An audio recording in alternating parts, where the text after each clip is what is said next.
తెలుగు రాష్ట్రాల్లో వర్షాలు కురుస్తున్నాయి. తెలంగాణలో భారీ వర్షాలు కురుస్తుండగా ఏపీలో అక్కడక్కడ ఓ మోస్తరు వర్షాలు కురుస్తున్నాయి. ధరణి ప్రభావంతో ఏపీలో కొన్ని జిల్లాల్లో వర్షాలు కురుస్తున్నాయి.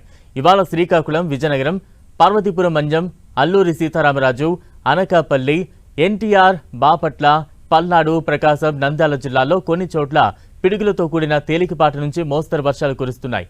మిగతా జిల్లాల్లో అక్కడక్కడ తేలికపాటి వర్షాలు కురిసే అవకాశం ఉందని వాతావరణ శాఖ తెలిపింది. ప్రజలు అప్రమత్తంగా ఉండాలని హెచ్చరికలు జారీ చేస్తోంది. ఇటు తెలంగాణ వ్యాప్తంగా భారీ వర్షాలు కురుస్తున్నాయి. హైదరాబాద్ సహా పలు జిల్లాల్లో గత 2 రోజులుగా ఉరుములు, మెరుపులతో కూడిన వానలు పడుతున్నాయి. ఈ నెల 17 వరకు పలు జిల్లాల్లో భారీ వర్షాలు కురిసే అవకాశం ఉందని వాతావరణ శాఖ అధికారులు తెలిపారు. భారీ వర్షాల నేపథ్యంలో ఉమ్మడి ఆదిలాబాద్, నిజామాబాద్, మెదక్, రంగారెడ్డి, మహబూబ్ నగర్, నల్గొండ జిల్లాలకు వాతావరణ శాఖ ఎల్లో అలర్ట్ జారీ చేసింది. ఈ ప్రాంతాల్లో తేలికపాటి నుంచి మోస్తరు వర్షాలు కురవనున్నాయని, గంటకు 40 నుంచి 50 కిలోమీటర్ల వేగంతో గాలులు వీస్తాయని హెచ్చరించింది. ఉరుములు, పిడుగులతో కూడిన వర్షాలు కురుస్తుండటంతో ప్రజలు జాగ్రత్తగా ఉండాలని వాతావరణ శాఖ సూచించింది.